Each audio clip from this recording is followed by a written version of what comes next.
हूँ।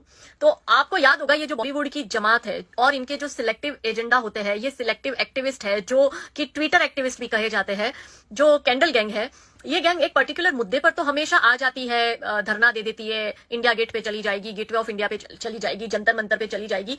पर ये जो बॉलीवुड का तबका है, इनकी असलियत लानी बहुत जरूरी है क्योंकि हमारे बच्चे इनको ब्लाइंडली फॉलो करते हैं। तो आज का मेरा टॉपिक बॉलीवुड की हिपोक्रेसी उजागर करना है और आप सबके सामने लाना है। आमिर खान को सबसे पहले हम लेते हैं क्योंकि टॉपिक ही वही है। एक जमाना था तब मैं आमिर खान की फैन थी, मुझे उसकी एक्टिंग बड़ी पसंद आती थी। लेकिन फिर जब हमने देखा धीरे धीरे कि सत्यमेव जयते में उसकी हिपोक्रेसी दिखाई दी, मुझे कहीं ना कहीं लगने लगा कि ये बंदा अपना एक अलग ही एजेंडा चला रहा है। सत्यमेव जयते की बात कहने वाला, वो एजेंडा चलाने वाला आमिर खान हिंदुओं को तो हर बात पर रोकता टोकता दिखाई देता है, पर पहले अपनी कौम को तो तुम सुधार लो, अपनी कौम को तो संभाल लो। ये तो ऐसी बात हुई कि माँ अपने बेटे बिगाड़ रही है और पड़ोसी के बच्चे को नसीहत देती है कि तेरे बच्चे को सुधार, तेरे बच्चे में ये कल्चर नहीं है, तेरे बच्चे में वो कल्चर नहीं है, तेरे बच्चे में ये मैनर्स नहीं है, तेरा बच्चे को ये तमीज नहीं है। तो ये वाला आमिर खान वाला सीन ऐसा ही है कि ये हिंदुओं को तो बड़ी नसीहत देते हुए दिखाई देते हैं, पर इनकी ही कौम में ये जो जाहिल जमाती जो जाहिलपन कर रहे हैं हमारे देश में, हमें ये भी पता है कि कोरोना स्प्रेड करने में इनकी जमात का बहुत बड़ा हाथ है। भुगत भी इनकी जमात ही रही है, वो एक अलग बात है। आमिर खान की बीवी को अखलाक का जब लिंचिंग होता है तो उसको हिंदुस्तान में रहने से डर लगता है। पूरी गैंग गैंगअप होकर अवार्ड वापस करने आ जाती है। ये आमिर खान और इसकी बीवी को अब इंटॉलरेंस नहीं लगता है, अब डर नहीं लगता है, जबकि अब तो ज्यादा डरने की जरूरत है क्योंकि इनकी जो जमात है एक से दूसरे में स्प्रेड करते करते हमारे देश का आंकड़ा 16,000 तक ले आई है इनकी जमात। तो क्या अब आमिर खान और उसकी बीवी को डर नहीं लगता? नंबर 1। नंबर 2, आमिर खान की हिपोक्रेसी के जिस बबीता फोगाट और फोगाट सिस्टर्स पर इसने अपनी दंगल मूवी बनाई और उससे करोड़ों रुपए कमाए, ये आमिर खान 3 दिन से बबीता फोगाट को सोशल मीडिया पर इनकी पूरी जमात इतना परेशान कर रही है। एक लड़की को जिसने देश के लिए गोल्ड मेडल, सिल्वर मेडल, पता नहीं कितने मेडल जीते हैं, देश का इतना नाम रोशन किया, उस बबीता फोगाट पर पिक्चर बनाकर आमिर खान 2100 करोड़ रुपए कमाता है। हम हिंदुओं ने कमा के दिए। इन लोगों की तो औकात ही नहीं है पंचर छापों की कि इनको पैसे कमा के दे दे आमिर खान जैसों को, तो हम हिंदुओं ने कमा के दिए। और ये बबीता फोगाट पर एक शब्द आके नहीं बोलता है। इसकी हिपोक्रेसी देखो कि इसको लेके पिक्चर बनाता है और बबीता फोगाट के डिफेंस में बिल्कुल भी नहीं आता है। क्या अब इसकी आमिर खान की बीवी को डर नहीं लग रहा है कि देश में एक महिला खिलाड़ी के साथ, जिसने देश का इतना नाम बनाया बढ़ाया, उस महिला खिलाड़ी को इनकी पूरी जमात 3 दिन से सोशल मीडिया पर परेशान करके रखी हुई है, उसको धमकी आ रही है, उसको फोन कॉल्स जा रहे हैं, उनको जान से मारने की धमकी आ रही है। तो क्यों अब आमिर खान और उसकी बीवी को डर नहीं लगता? नंबर 3, शाहरुख खान। इसकी तो पिक्चरें चलती नहीं है, वैसे तो आमिर खान की भी नहीं चली दंगल के बाद कोई, but anyways Shahrukh Khan Dubai के लिए ऐड कर रहा है। दुबई वालों को कह रहा है रहता इंडिया में है, इंडिया का नागरिक है, इंडिया का खाता है, इंडिया का पीता है, इंडिया में रह के मल्टी मिलियनर बना है। ये शाहरुख खान दुबई वालों को नसीहत दे रहा है, please be safe, stay at home, घर में रहो, सुरक्षित रहो। पर इस शाहरुख खान के पास में इसकी ही भारत में रहने वाली जो ये जाहिल जमात है, उसको कहने की हिम्मत नहीं है कि भाई आप अपने घर में रहो, सुरक्षित रहो, ये जो आप जाहिलपन कर रहे हो वो बंद करो, थूकना बंद करो, कहीं भी टॉयलेट और बाथरूम करना बंद करो, लोगों को संक्रमित करना बंद करो, पत्थरबाजी करना बंद करो, पुलिस और नर्सों के साथ मिसबिहेव करना बंद करो। ये शाहरुख खान नहीं बोलता, ये इसकी हिपोक्रेसी। अपने बच्चों को बताइएगा, जो आपके 17-18 साल के बच्चे इन लोगों को ब्लाइंडली फॉलो करते हैं ना, अपने बच्चों को हिपोक्रेसी बताइएगा इनकी। तीसरी मैं नाम लेती हूँ इस दीपिका पादुकोण का। ये दीपिका पादुकोण एक एसिड विक्टिम के ऊपर पिक्चर बनाती है। वही रियल लाइफ में जब एक एसिड विक्टिम यानी कि रंगोली, जो कि कंगना रनौत की बहन है, उस रंगोली पर जब ये सब लोग प्रहार कर रहे हैं और एक लड़की को, एक एसिड विक्टिम लड़की को टारगेट किया जा रहा है सोशल मीडिया पर, उसका अकाउंट सस्पेंड किया जा रहा है और ये फराह खान और इनकी पूरी गैंग उसको टारगेट कर रही है रंगोली को, तो दीपिका पादुकोण उसके डिफेंस में नहीं आती। क्यों? तुम्हें तो बड़ी हमदर्दी है ना एसिड विक्टिम के लिए। तो जो भी दीपिका पादुकोण के फैंस है या अपने घर में आपके जो बच्चे फैंस है, खैर मेरे बच्चों को मैं इन सब चीजों से बहुत दूर रखती हूँ, लेकिन अगर आपके बच्चे इन जैसे लोगों के फैन है तो उनको ये रियलिटी दिखाओ कि ये आपकी दोगली दीपिका पादुकोण की रियलिटी है। आप लोग जो वुमेन एम्पावरमेंट का झंडा लेके घूमते हो और एसिड विक्टिम के लिए कंसर्न दिखाते हो, वही रियल लाइफ में एक एसिड विक्टिम के साथ ये लोग पूरी चांडाल चौगड़ी एक होकर अटैक करती है और उसकी अभिव्यक्ति की आजादी छीनते हुए उसका अकाउंट सस्पेंड करती है। तब ये दोगली दीपिका पादुकोण कहां जाती है? ओ, जैसे लोगों को तुम्हें खड़ा रहना पसंद है, रंगोली जैसे देशभक्त अगर आवाज उठाते हैं तो वहां दीपिका पादुकोण थोड़ी जाएगी। वो अलग बात है कि यहाँ पे रंगोली के लिए स्टैंड लेने में इसको कोई पैसे नहीं मिल रहे, वहीं अगर कोई और ऐसी विक्टिम उठती और इसको पैसे मिलते तो ये जाके शायद खड़ी हो जाती। चौथा नाम मैं आपको ले रही हूँ फरहान अख्तर का। फरहान अख्तर 1500 1500 पेड़ काट दिए जाते हैं मेट्रो के लिए और उस मेट्रो से हजारों गरीबों को और मुंबई के लाखों जो लोकल ट्रेन ट्रेवल्स है उनको सहूलियत मिल रही थी। लेकिन उस 1500 पेड़ के लिए ये बंदा हर जगह घूम घूम के कंसर्न दिखाते हुए धरना प्रदर्शन करता है, बकवास करता है। ये Farhan Akhtar citizenship amendment act को लेकर अपनी ही कौम को भड़काता है। ये बंदा सिटीजन अमेंडमेंट एक्ट के लिए बांग्लादेशी और रोहिंग्याओं के हक की बात करने आता है। ये फरहान अख्तर, जब इसकी कौम हमारे पुलिस पर पत्थर मार रही है, मेडिकल स्टाफ पर पत्थर मार रही है, फीमेल नर्सेज एंड डॉक्टर्स के सामने नंगे हो रहे हैं ये लोग बाथरूम बोतल में भरकर हॉस्पिटल की विंडो से बाहर फेंक रहे हैं, ये हॉस्पिटल के दरवाजे के बाहर टॉयलेट और बाथरूम कर रहे हैं, ये सब्जी और फल फ्रूट में थूक लगाकर लोगों को संक्रमित कर रहे हैं, ये खाने में और पानी में बाथरूम मिलाकर ये लोग लोगों को, हिंदू जो इनके कस्टमर्स हैं उनको पिरस रहे हैं। ये लोग अपनी कौम को नसीहत नहीं दे रहे हैं। मौलाना साद 20 दिन से ऊपर हो गया छुपा हुआ बैठा है, वो भगौड़ा मौलाना साद, जिसको पता था कर्फ्यू है, सब कुछ बंद है, लेकिन इसने जमात को वहां इकट्ठा किया और बाहर से विदेशी बुलाए, बांग्लादेशी, रोहिंग्या, और खत्म होने के बाद उनका काम था वो डायरेक्ट एयरपोर्ट से अपने गंतव्य तक निकले, पर नहीं, वो भारत की लोकल ट्रेन, लोकल बसों में ट्रेवल कर हर जगह पूरे इंडिया में इन लोगों ने संक्रमण फैलाया, पर फरहान खान अपने मुंह में दही जमा कर बैठा था। इसका बाप जावेद अख्तर और ये शबाना आजमी, मुझे ब्लॉक करके रखा हुआ है शबाना आजमी ने, 1.5 साल से ऊपर हो गया है, लेकिन ये जावेद अख्तर और शबाना आजमी जैसे हिपोक्रेट लोग जब ये बोलते हैं कि हमारे बांग्लादेशी और रोहिंग्या को भारत की नागरिकता क्यों नहीं दे रहे हो, लेकिन आज इनकी जमात जब देश के ही, जो देश के है वो देश की ही पुलिस पर पत्थरबाजी कर रहे हैं, घायल कर रहे हैं, उनको मार रहे हैं, मॉब लिंच कर रहे हैं पुलिस का, इनके मर्द तो मर्द, इनकी औरतें भी पत्थर फेंक रही है, तब ये मुंह में दही जमाकर और मूंग भरकर बैठा हुआ जावेद अख्तर और इसकी ये हिपोक्रेट बीवी शबाना आजमी कहां गए? पूछिए इन लोगों से आप सवाल। ये महेश भट्ट, पूजा भट्ट और ये आलिया भट्ट की, इन लोगों की ये फैमिली की गैंग, और जिसमें ये सोनी राजदान, आलिया भट्ट की माँ, और महेश भट्ट की पता नहीं कौन से नंबर की बीवी, क्योंकि ये लोग इतनी रखते हैं कि इन्हें नहीं पता इनकी कितनी बीवियां होती है। इन लोगों ने, ये सोनी राजदान ने 26/11 अटैक पर, अभी 26/11 गई थी तब इसने अजमल कसाब के फेवर में ट्वीट किया था और ये आतंकवादी के लिए दया दिखा रही थी। ऐसे लोगों की मानसिकता कैसी होगी आप सोचिए।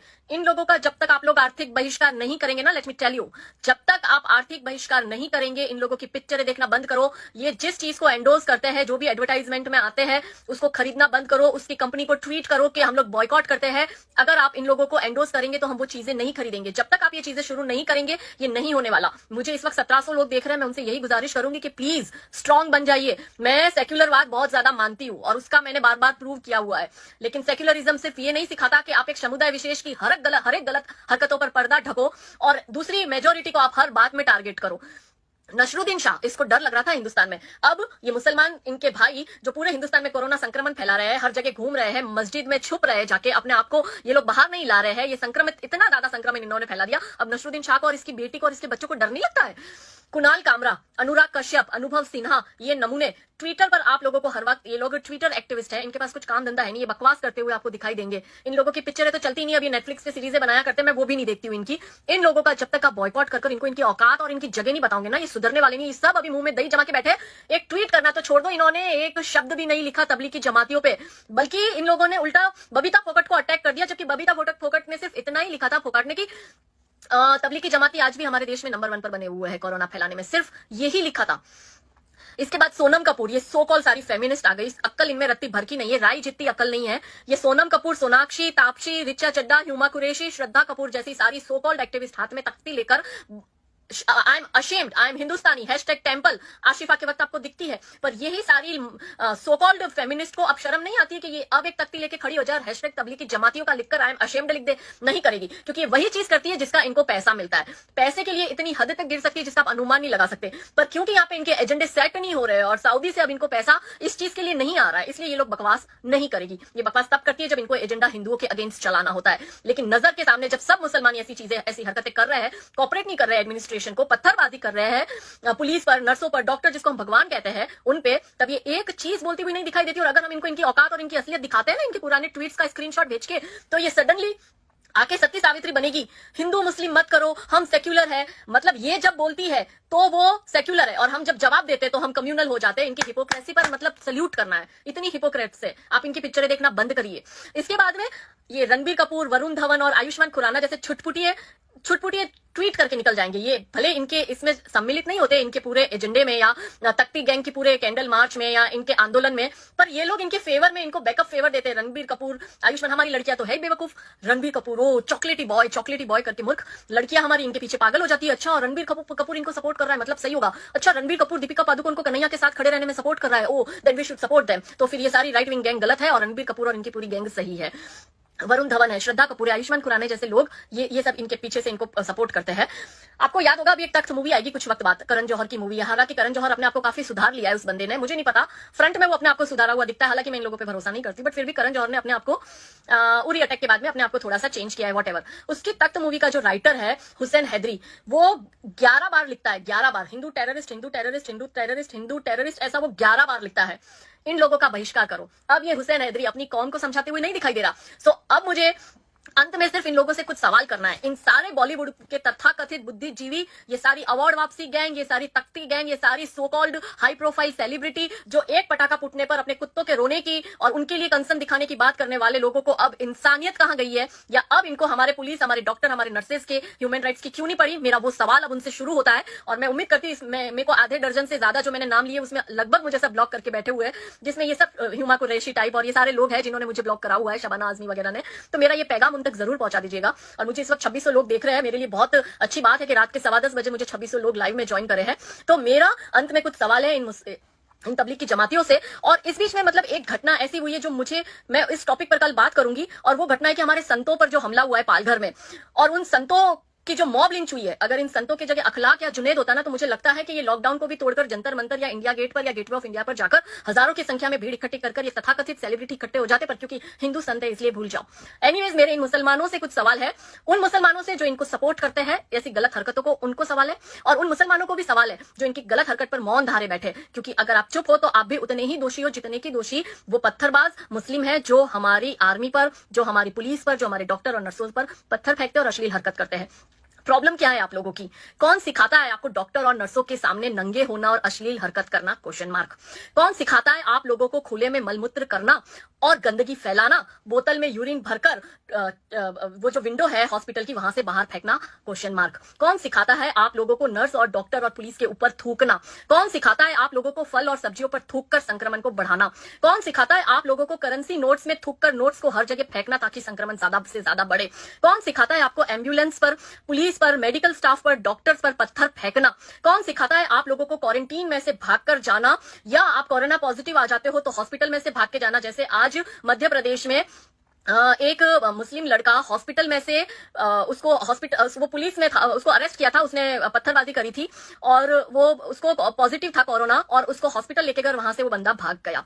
तो कौन सिखाता है आपको ऐसी हरकतें? कौन सिखाता है आपको संक्रमण करके मस्जिदों में छुपना और वहां से और संक्रमण फैलाना? कौन सिखाता है आप लोगों को कोरोना स्प्रेड करना? कौन सिखाता है आप लोगों को एंटी नेशनल बनना? कौन सिखाता है आपको पाकिस्तान से यारी और देश से गद्दारी करना? कौन सिखाता है आपको आपके ही हिंदू भाइयों पर अत्याचार करना, संक्रमण फैलाना, उन पर थूकना, उनको गालियां देना, उन लोगों के लिए गंदी बातें बोलना? कौन सिखाता है ये सब? वो मस्जिद में बैठा मौलवी, जहां पर आप मस्जिद में नमाज पढ़ने जाते हो और वहां से ये सब चीजें सीख के आते हो, अल्लाह का नाम लेते हो और ऐसी हरकतें करते हो। शर्म कर लो थोड़ी। अगर अभी भी शर्म नहीं आती है ना, तो फिर आप लोगों को, अगर हम फिर कुछ कहेंगे ना तो विक्टिम प्ले तो आप करने आ जाओगे, पर मुझे बोलने में कोई झिझक नहीं है कि आप लोगों को इस देश में रहने का कोई हक नहीं है। भूल जाओ बांग्लादेशी और रोहिंग्या की नागरिकता। मैं तो सरकार से आह्वान करती हूँ कि इन जैसे लोगों की भी नागरिकता छीन लो और इनको लात मारकर यहां से भेजो। और अगर ये नहीं जाते तो इनके साथ वो करो जो इनके साथ चाइना ने किया, जो इनके साथ ऑस्ट्रेलिया ने किया और जो इनके साथ श्रीलंका ने किया। मैं यही बात आप लोगों को पहुंचाने आई थी। भारत माता की जय, वंदे मातरम। अच्छी बात बोली, आपको अच्छी लगी तो ऐसे थोड़ा मार दीजिए हाथ, आप थोड़ा सा मार दीजिए, एक बार मार दीजिए। क्यों कष्ट हो रहा है आपको? अगर अच्छी लगी मार दीजिए, एक बार मार दीजिए। क्यों कष्ट हो रहा है आपको? अगर अच्छी लगी मार दीजिए।